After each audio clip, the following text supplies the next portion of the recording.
want to provide the ability to read lips sum for the same need. And so I encourage you to find the side-by-side sharing. But when I share, you should be able to have a side-by-side view, and you can actually move the zone to decide which one you want to be bigger.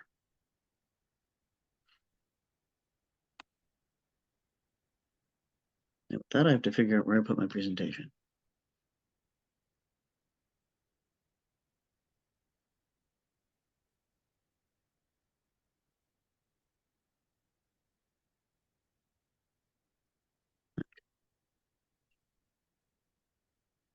It's going to look a little sketchy at first here until I can make it full screen.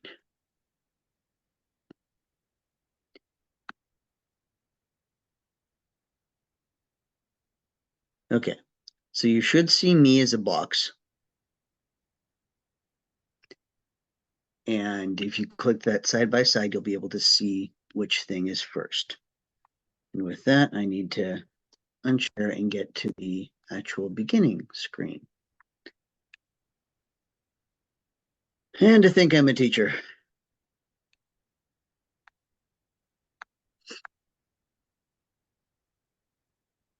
There we go. All right. So the first chapter that Father Jim worked with, and in all this context, please remember that Father Jim wrote this a few decades ago, and we have not checked with him on what his current thinking is. And the wonder of being part of the ECC is that we are not required to have this or that belief thing. So we're going to explore stuff, but don't feel like you get shoehorned into something.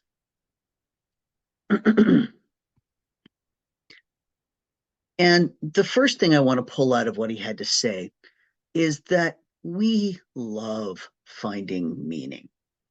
I mean, our newly adopted cat, we're coming up with a backstory for the things that make him nervous and the things that feel comfortable. We're creating meaning about the meaning we think he has, because we're humans and we do that.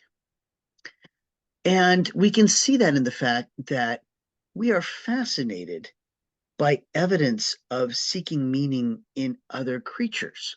And I've got a few examples up there. We know that we've watched funerals from some of these other creatures. And that isn't just our own really, really, really distant ancestors. And I'm sure that you found yourself fascinated at some point by some article about a crow funeral, or some article about what was found in this or that ancient grave hundreds of thousands of years ago. And we literally get into scientific arguments about what meaning we are going to ascribe to the meaning they may have found in the things that they put there that we think have meaning. We are just obsessed with meaning.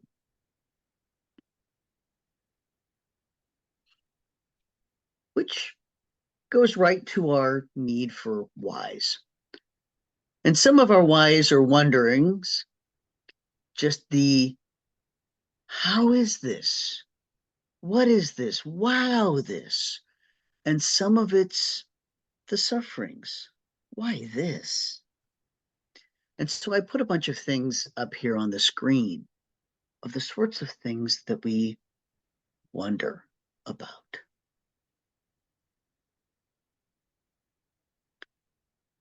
There's so many mysteries and unknowables that can inspire us and liberate us or give us such grief. Alienation.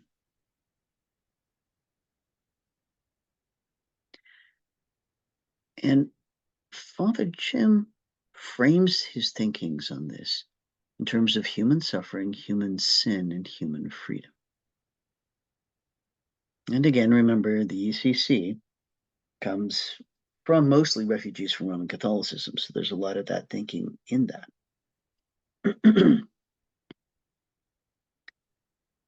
And our lives are punctuated and perhaps even defined by triumphs and tragedies, large and small. And especially in those pivotal times we humans do really seek meaning. We want a why, a cause, and we have this impulse to communicate about it, to express, to thank or blame. And Father Jim sketched a tour through his understanding of other religions and of his own sin doctrine. And we each have to explore our understanding of what religion is, the contrast we wrestle with between our individual and small community faith and the huge social construct and control models that are known as the world's religions. We have a yearning for signs of common ground between our understandings, our reachings out for truth, and the understandings and reachings out of others. And I at least have to put in some effort sometimes to find common ground. And I'll admit that my take on original sin is somewhat different than Father Jim's. And that's got to be okay. That space to find our own answers to imponderables, our own meanings and wonderings. We're free like that. That's part of what being in the ECC is. So I'd like to invite you each to think about the big whys that you wrestle with in your life. You've got your why me, why now, why this moments. You've also, I hope, got the why am I so blessed moments. Because honestly, we question unexpected good about as strongly as we question challenges. And we're wrestling with things we can't know, seeking meaning in what feels arbitrary, maybe even cruel, random, seeking good reason behind what's our current and inexplicable. And one of the ones that comes to kind of the blame piece, and I kind of thought we should start here to deal with the original sin thing that Father Jim gets into, is what sin is. We talk about error, we talk about forgiveness, we talk about reconciliation. And if Catholicism is y'all come in, then there are a lot of people who've taught a lot of things about this for a long time. And if our walk is relationship, that oneness with God, that communing with God, then whatever harms that relationship and causes separation is a concern. And our concern is to find out how to get close again. And if our relationship with God is a transactional set of approved and forbidden acts, the lawful and unlawful deeds, then if there's a tally sheet, whatever lowers our score is a concern. And our concern is getting demerits removed or offset. Well, the word sin, both in Anglo-Saxon and in Greek, is about marksmanship. It's about missing your target.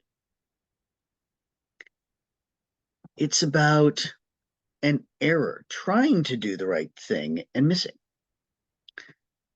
And yes, it was used as a metaphor for great personal flaws, but I've seen that in literature with ours too.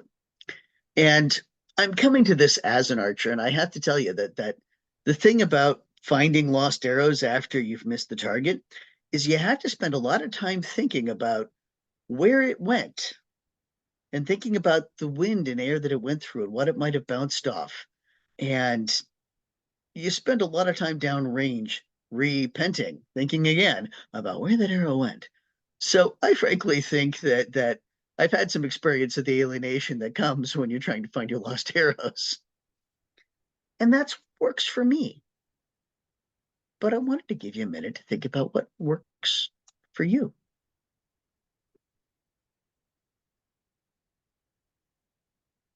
Jot something if you got it.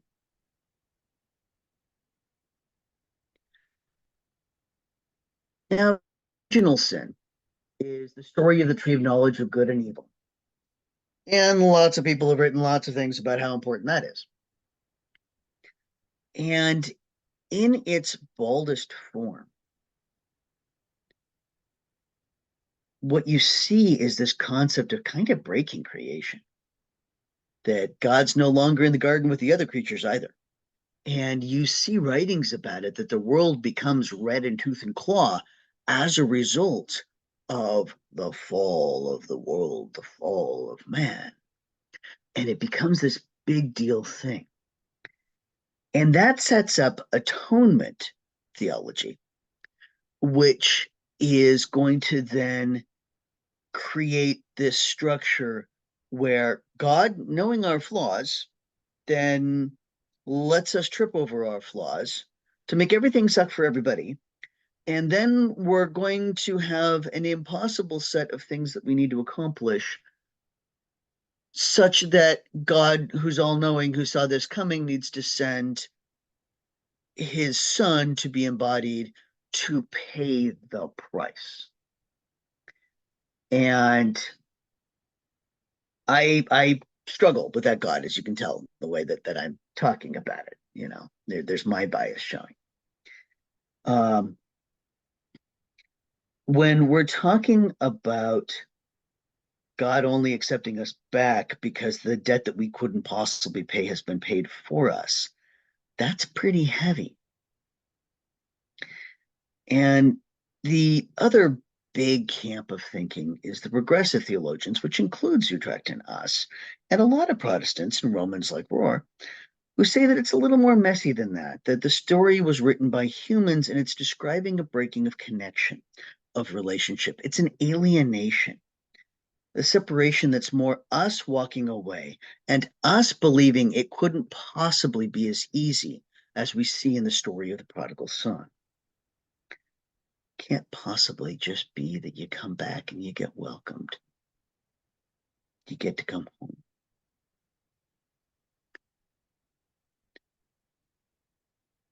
And the other thing, while I'm on heavies, is suffering. So there's a whole messy nest of beliefs also about trying to find justification for suffering. And so sometimes suffering is blamed on the fall and original sin, like we just talked about. Some people say that sharing in suffering shares in the redemption of the world, which I find no biblical justification for, but gosh, it's a popular belief in some corners. We see suffering seen as a necessary burning away of distractions. Suffering is a natural part of life that we choose our witness in living through. Suffering is the wages of our own or our parents or our communities or our country's sins. And this is one I run into at disaster scenes. People like to bring that up there. And yet, life and entropy surround us. How we handle it teaches us and others about what's important to us, what remains in the refiner's fire. So I've got a couple of pictures on this screen. And I don't think my cursor is going to show for you here, but we have this molten liquid metal. This is gold. And over on the left side, we have a couple of crucibles, a couple of cast ingots of something or other, a mold, and we have this pile of rubble that's right on the counter there. And I've actually worked with metal. And the amazing thing is that you can be just absorbed watching the impurities float to the surface and form this crust that you lift off and discard. That's what that rubble on the side in the left picture is, leaving the pure gold or the pure whatever to be poured out of the crucible, cool, and solidify into something precious. And the other picture that I put there is a classic image of Job, who's being told by his friends how bad he is and told by his wife to turn his face to the wall and die. And Job is still trying in his harm. And the Job story is also kind of messed up. I mean, torture on a bet? You got to know this is human writing trying to put this into context, because what the book really is a lesson on what you can learn in suffering. And I have to confess that from my own suffering, my suffering has stripped away my illusions and my self deceptions. And it stripped away everything that wasn't essential to survival in that moment. It stripped away everything but my core self wrestling with pain. It was, to be honest, educational in a way I doubt I could have gotten in an easier scenario. But that's my experience, and it definitely may not be yours.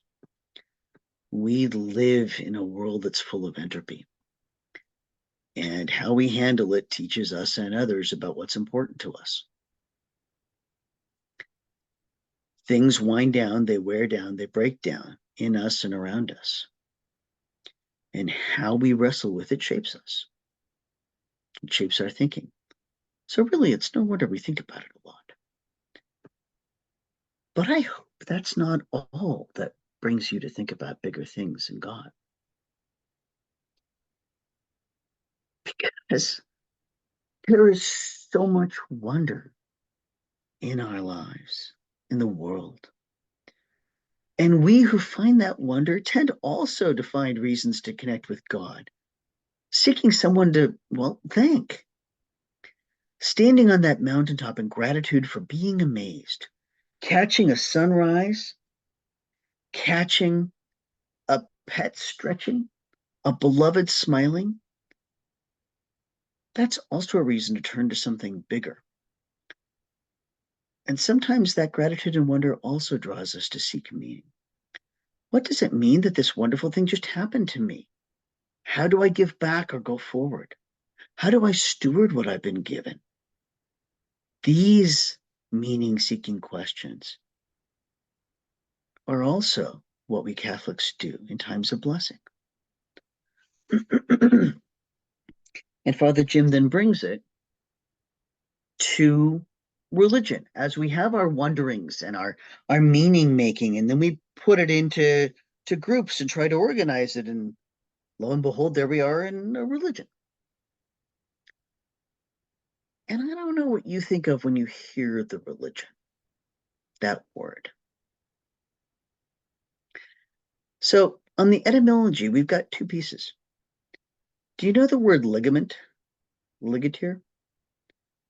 Do you refer to some cord or cable or string or filament as a line? Religio is a binding. What are we bound to? What are you bound to? Now, we don't have time for the whole etymology of things, but I will say that up through the Middle Ages, religious was pretty much described as the people who had bound themselves to monastic vows, which is why we have the cincture, the ligio, bound about us. But there was another piece in that early thinking about etymology of the word religion, and that was Cicero's take. And his was religere, to reread, to go through something again. Now, the agreement of the early Christian writers took its etymology back to Lucretius about 55 and the binding meaning, but I like having both. Oh, by the way, the binding thing is also the legal and the community social binding. It also has a side dish of religions versus negligens, negligence. But I find that I am less negligent and more wisely bound when I have reread things and been very sure of what the things are that I bind myself to. So, how do those two words affect you thinking about them?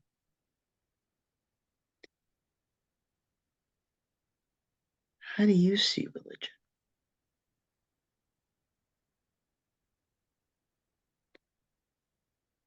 What structure there?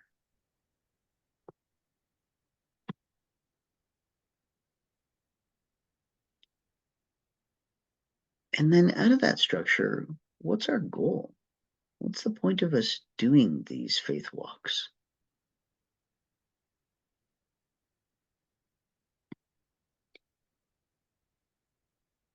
I'm going to assume that we're all trying to seek to become closer to God, but why?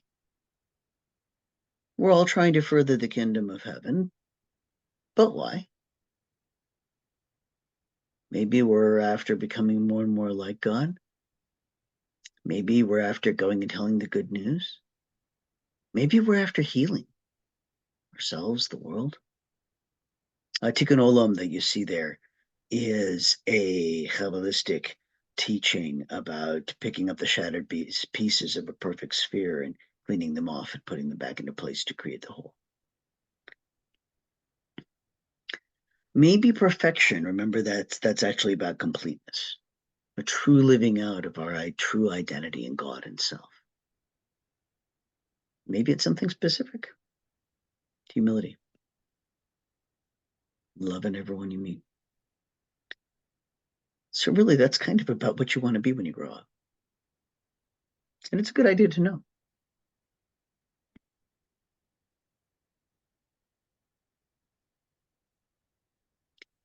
So I'm going to stop sharing screen.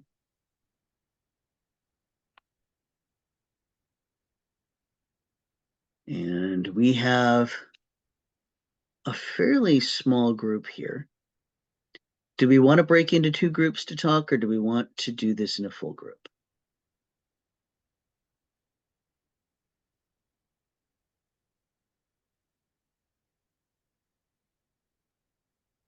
I'm seeing some gestures for full. Okay. Okay, so are we going to stay together? Sounds like we are from the gestures I just saw. Okay, would you like me to pause the recording or let it continue? Yes. Okay. And then I'm going to drop in chat so we can all see it. All right.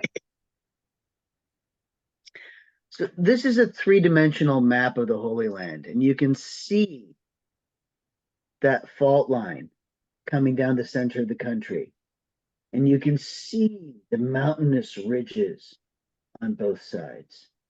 And when we look at Israel's history of conflict, suddenly all those narrow places and the few places you can get through, like Oseh there, guess which valley is part of that little narrow low spot that you can get through?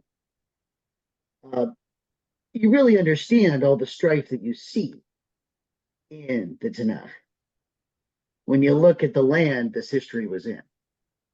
So I found that kind of mind blowing when we found that at a thrift store somewhere. It's one of our best finds. So let's talk about these people.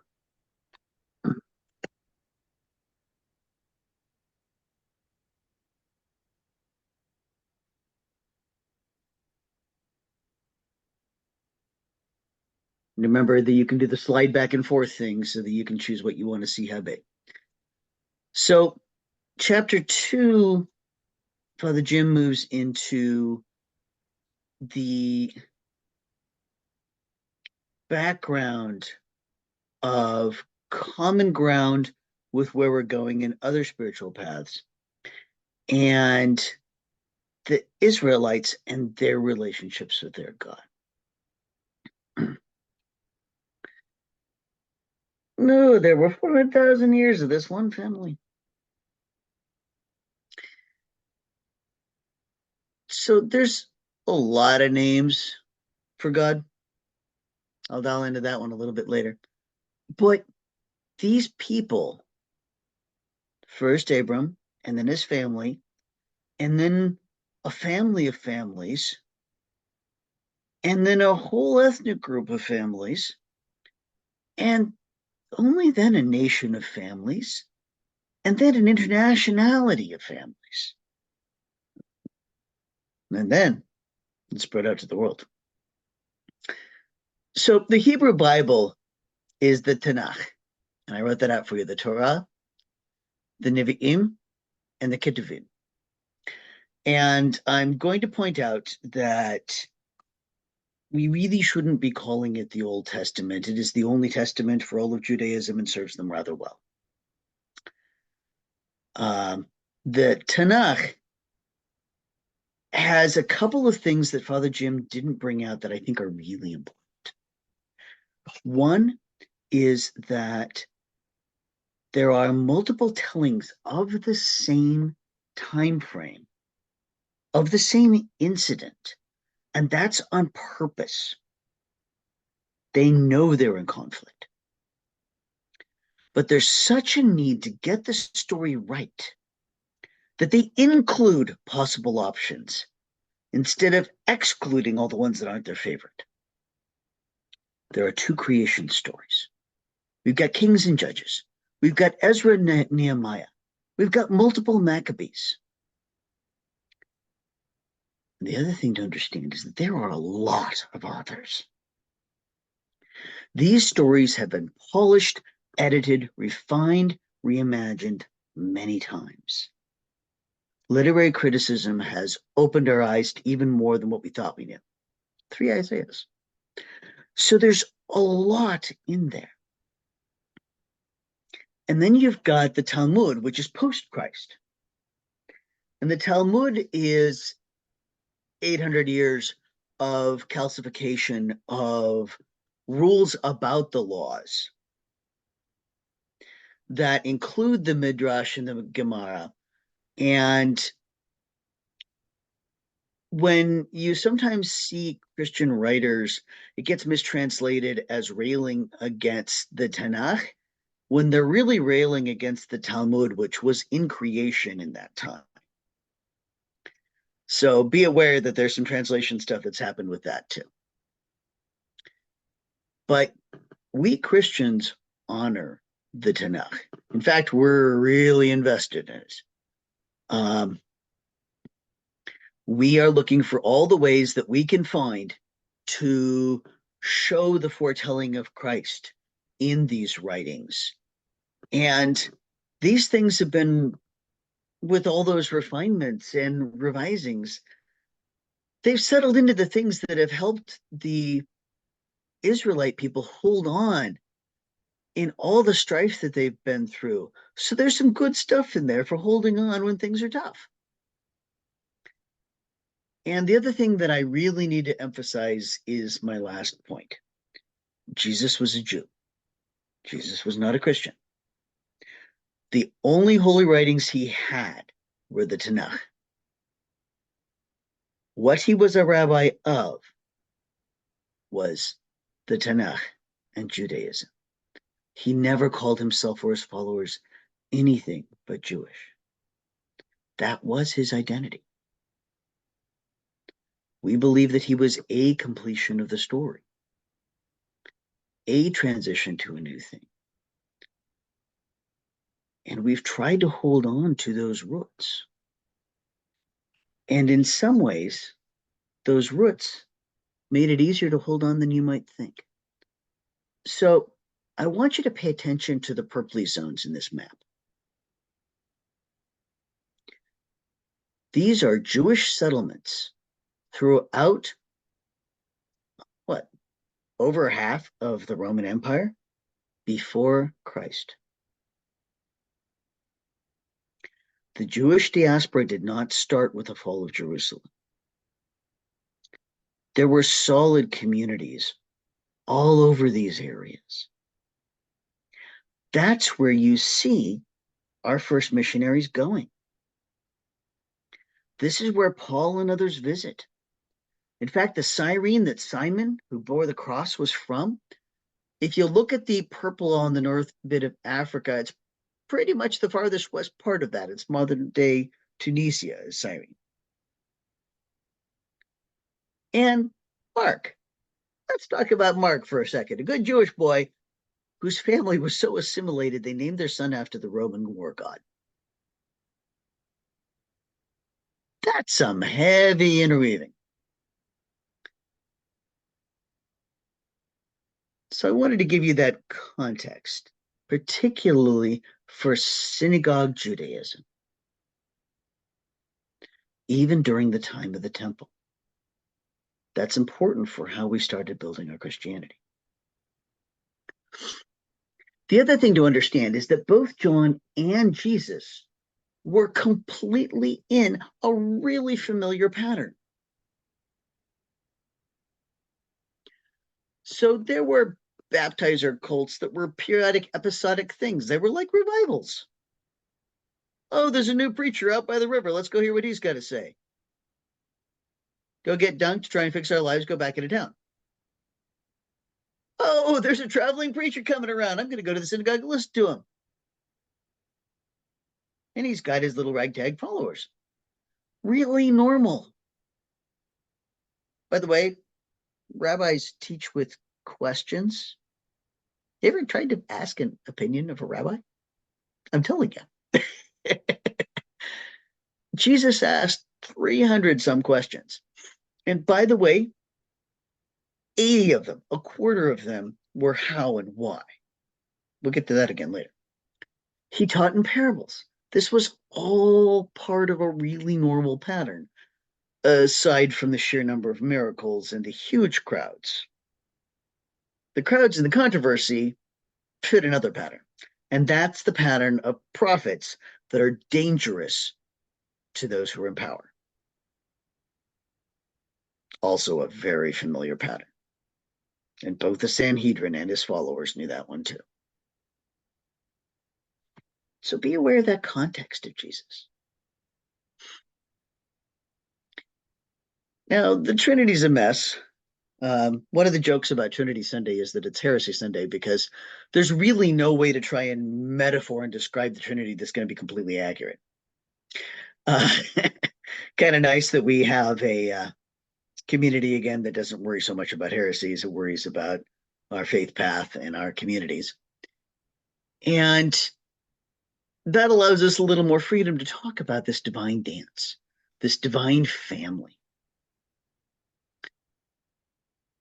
We've got God the Creator. And if you ever get a chance to go to a Sufi zikr, go. Meditatively chanting the 99 names of God is a cool thing. We can learn a lot from that. But even when we're talking just about the Creator, we have plural names and we have very feminine names. El Shaddai means the breasted one, the mother's milk. And then we've got God up close and personal, wrestling Joshua in the burning bush and all that really intervening God. And we get references to the Spirit brooding on the face of the waters right at the beginning.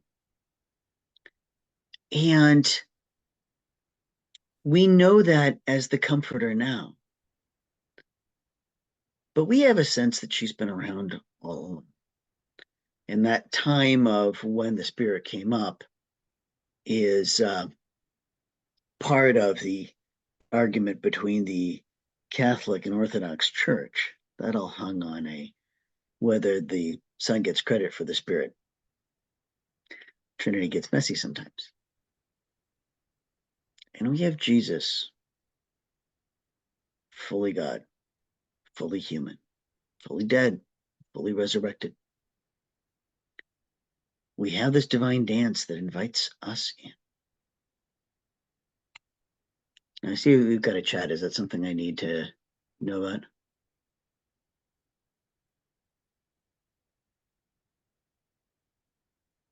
Okay.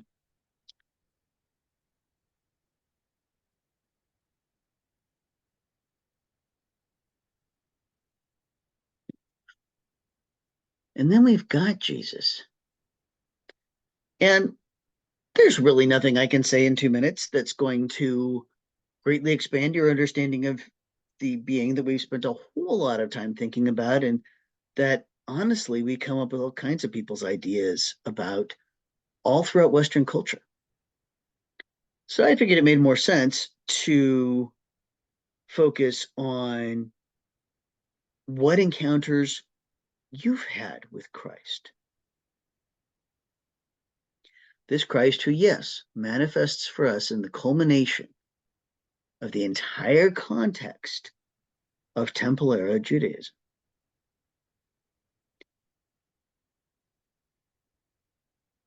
The one time I know of in the religions I've looked at where full God became human, not the other way around, incarnated in the flesh, a fully human body. And the great and of Jesus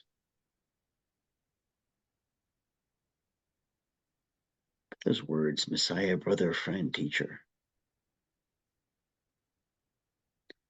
What a privilege.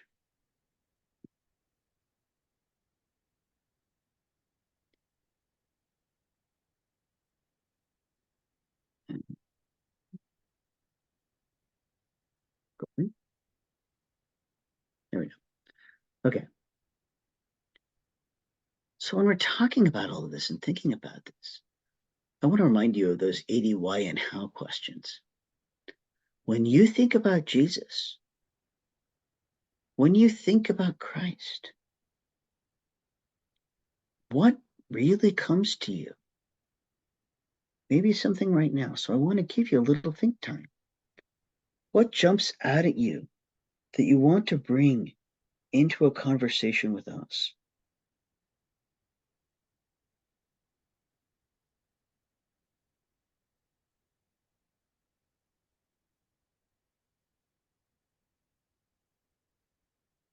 Take a minute and jot notes.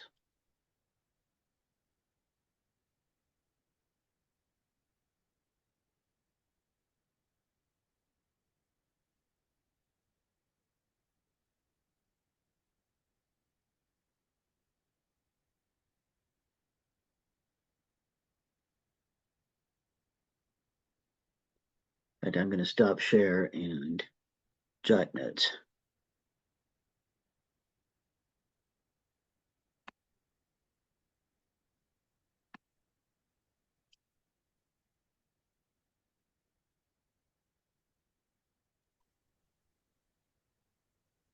I'm assuming I will stop recording now, Mir. Yeah.